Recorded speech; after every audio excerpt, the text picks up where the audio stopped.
بسم اللہ الرحمن الرحیم۔ السلام علیکم۔ میں امید کرتی ہوں آپ سب خیریت سے ہوں گے۔ میری دعا ہے اللہ رب العزت آپ سب کو اپنے حفظ و امان میں رکھے، آمین۔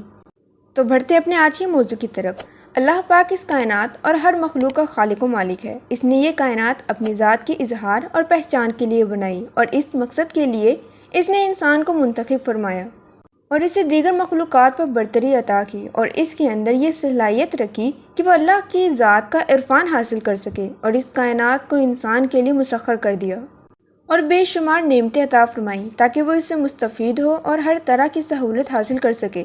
لیکن انسان جو اس دنیا کی رنگینیوں میں کھو کر اللہ کی ذات کو فراموش کر چکا ہے، وہ اللہ کی نعمتوں کو کیا یاد کرے گا، اور جب یاد نہیں کرے گا تو شکر گزار بھی نہیں ہوگا۔ اسی یاد دہانی کے لیے اللہ پاک نے سورہ رحمان میں نہ صرف اپنی نعمتوں کا ذکر فرمایا بلکہ انسان کو تنبیہ کرتے ہوئے 31 بار ایک آیت کا تذکرہ فرمایا۔ ارشاد باری تعالیٰ ہے، فَبِأَيِّ آلَاءِ رَبِّكُمَا تُكَذِّبَانِ۔ سورہ رحمان۔ ترجمہ، بس تم اپنے رب کی کن کن نعمتوں کو جھٹلاؤ گے۔ اس آیت کے بار بار تذکرہ کرنے سے ہی اس بات کا اندازہ کر لینا چاہیے کہ اللہ پاک چاہتا ہے کہ انسان اللہ کی عطا کردہ نعمتوں کا نہ صرف ادراک حاصل کرے بلکہ اس کو فراموش کرتے ہوئے اس کا انکار نہ کرے۔ اسی لیے اس آیت میں دو چیزیں بیان کی گئی ہیں، ایک اللہ پاک کی نعمتوں کا تذکرہ اور دوسرا ان کی تکذیب یعنی ان کو جھٹلانا۔ اگر ہم اللہ پاک کی عطا کردہ نعمتوں کو شمار کرنا شروع کر دیں تو یہ ایک ناممکن عمل ہے۔ جس طرح دریا کو کوزے میں بند نہیں کیا جا سکتا، اسی طرح اللہ کی نعمتوں کا شمار بھی ناممکن ہے۔ قرآن پاک میں اللہ پاک خود فرماتے ہیں، اور اگر تم اللہ کی نعمتوں کو شمار کرنا چاہو تو شمار نہ کر سکو گے، بے شک خدا بخشنے والا مہربان ہے۔ اللہ تعالیٰ نے جب آدم علیہ السلام کو زمین پر اتارا تو ان کے ساتھ کے لیے حضرت حوا علیہ السلام کو بھی بھیجا اور رہتی دنیا تک نیک مردوں کو صالح بیویاں عطا کی اور پھر نیک و پاک اولاد۔ یہ سب اللہ پاک کی نعمتیں ہی تو ہیں۔ جانور پیدا کیے اور کھیتیاں اگائیں تاکہ کھا پی سکیں اور لباس تیار کر سکیں، سورج، چاند، ستارے، زمین و آسمان پیدا کیے، پانی اور ہوا پیدا کیے۔ اللہ پاک ہی تو ہے جس نے ہمیں دیکھنے اور سننے کی نعمت عطا فرمائی، عقل، صحت اور مال و دولت اور عیال کی نعمتیں دیں، سورج، آسمان، زمین اور دیگر مخلوقات سے فائدہ حاصل کرنے کے لیے دماغ اور سمجھ بوجھ سے نوازا۔ قرآن پاک میں اللہ تعالیٰ نے اپنی عطا کردہ نعمتوں کا تذکرہ جا بجا فرمایا ہے۔ وہی ہے جس نے آسمان سے تمہارے فائدے کے لیے پانی اتارا، اسی میں سے کچھ پینے کا ہے اور اسی میں سے کچھ شجرکاری کا ہے، جس سے نباتات، سبزے اور چراگاہیں اگنی ہیں جن میں تم اپنے مویشی چراتے ہو۔ اسی پانی سے تمہارے لیے کھیت، زیتون اور کھجور اور انگور اور ہر قسم کے پھل اور میوے اگاتا ہے، بے شک اس میں غور و فکر کرنے والوں کے لیے نشانیاں ہیں۔ اور اسی نے تمہارے لیے رات اور دن کو اور سورج اور چاند کو مسخر کر دیا اور تمہارے ستارے اسی کے حکم کے پابند ہیں۔ اور اسی نے زمین پر رنگ برنگ قسم کی مخلوقات تمہارے فائدے کے لیے پیدا فرمائی، بے شک اس میں نصیحت قبول کرنے والوں کے لیے نشانی ہے۔ اور وہی ہے جس نے سمندر کو بھی تمہارے لیے مسخر کر دیا کہ تم اس سے تر و تازہ گوشت کھاؤ اور تم اس میں سے موتی نکالو جنہیں تم ذبائش کے لیے پہنتے ہو۔ اور اے انسان، تو کشتیوں کو دیکھتا ہے جو دریاؤں اور سمندروں کا پانی چیرتے ہوئے اس میں سے چلی جاتی ہیں، اور یہ سب کچھ اس لیے کیا تاکہ تم اس کا فضل تلاش کرو اور یہ کہ تم اس کے شکر گزار بن جاؤ۔ سورۃ البقرہ میں ارشاد باری تعالیٰ ہے، وہی ہے جس نے تمہاری بغا اور تمہارے فائدے کے لیے زمین میں ہر طرح کی چیزیں تخلیق فرمائیں۔ اپنی ایک اور نعمت کا تذکرہ کرتے ہوئے اللہ تعالیٰ نے فرمایا، اور چوپائے پیدا کیے، ان میں تمہارے لیے گرم لباس اور فوائد ہیں اور ان میں سے بعض کو تم کھاتے بھی ہو۔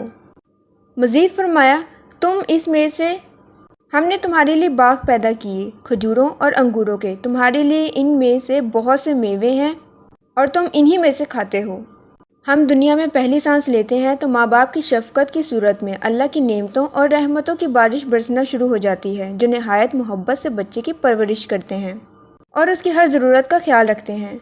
جوں جوں بچپن سے جوانی اور پھر بڑھاپے کی طرف بڑھتے ہیں، اللہ پاک رشتے ناطے، روزگار، اولاد، مال و دولت، دوست احباب اور بے شمار نعمتوں سے نوازتا ہے، اور جب تک زندہ رہتے ہیں نوازتا چلا جاتا ہے۔ ارشاد باری تعالیٰ ہے، اور اس نے تمہیں ہر وہ چیز عطا فرما دی جو تم نے اس سے مانگی، بلکہ اس قادر مطلق کی شان تو یہ ہے کہ بنا مانگے وہ ہر چیز عطا کر دیتا ہے جس کا ہمیں ادراک بھی نہیں ہوتا۔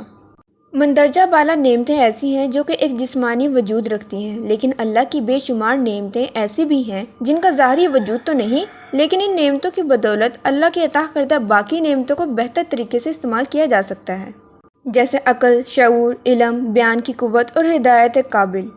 ذکر ہے قرآن پاک میں ارشاد باری تعالیٰ ہے، علم الانسان ما لم یعلم، ترجمہ انسان کو وہ سکھایا جو وہ نہیں جانتا تھا، اور اسی علم کی بدولت اور اللہ کی عطا کردہ عقل کو استعمال کرتے ہوئے پوری دنیا کو تسخیر کیا اور فائدہ حاصل کیا۔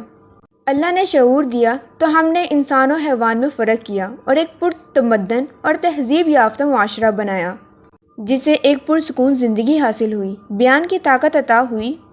تو حضرت آدم علیہ السلام اور حضرت حوا علیہ السلام نے معافی طلب کی۔ اس بیان کی نعمت کی بدولت ہی علماء دین اللہ کا پیغام دنیا تک پہنچانے میں کامیاب ہوئے ہیں۔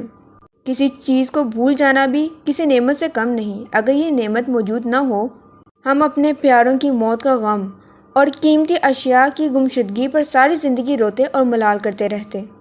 انسان کے منہ میں پیدا ہونے والا لعاب بھی اللہ پاک کی نہایت بڑی مہربانی ہے، جس کا ہمیں احساس بھی نہیں۔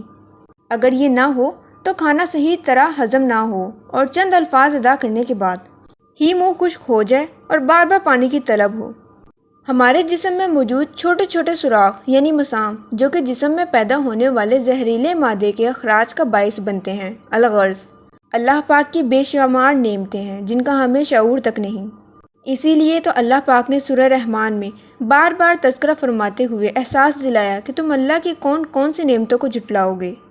ہم تو غور و فکر ہی نہیں کرتے، ورنہ اگر سوچنا شروع کر دیں تو صبح جاگنے سے لے کر رات سونے تک اور رات سونے سے صبح اٹھنے تک ہر لمحہ اللہ کی بے شمار نعمتیں اور رحمتیں ہمیں حاصل ہیں اور مسلسل عطا ہوتی رہتی ہیں۔ وہ سانس جو ہم لیتے ہیں، اس سے بڑھ کر نعمت کیا ہو سکتی ہے؟ ذرا سا سانس لینے میں دشواری ہو سب کی جان پر بناتی ہے۔ پس انسان ان نعمتوں اور رحمتوں سے غافل ہے اور اللہ پاک کا شکر گزار نہیں بنتا۔ سورۃ الابراہیم میں ارشاد باری تعالیٰ ہے، اور اگر تم اللہ پاک کی نعمتوں کو شمار کرنا چاہو تو شمار نہ کر سکو گے، بے شک انسان بڑا ہی ظالم، بڑا ہی ناخوش گزار ہے۔ اور اگر تم اللہ پاک کی نعمتوں کو شمار کرنا چاہو تو شمار نہ کر سکو گے، بے شک انسان بڑا ہی ظالم، بڑا ہی ناشکر گزار ہے۔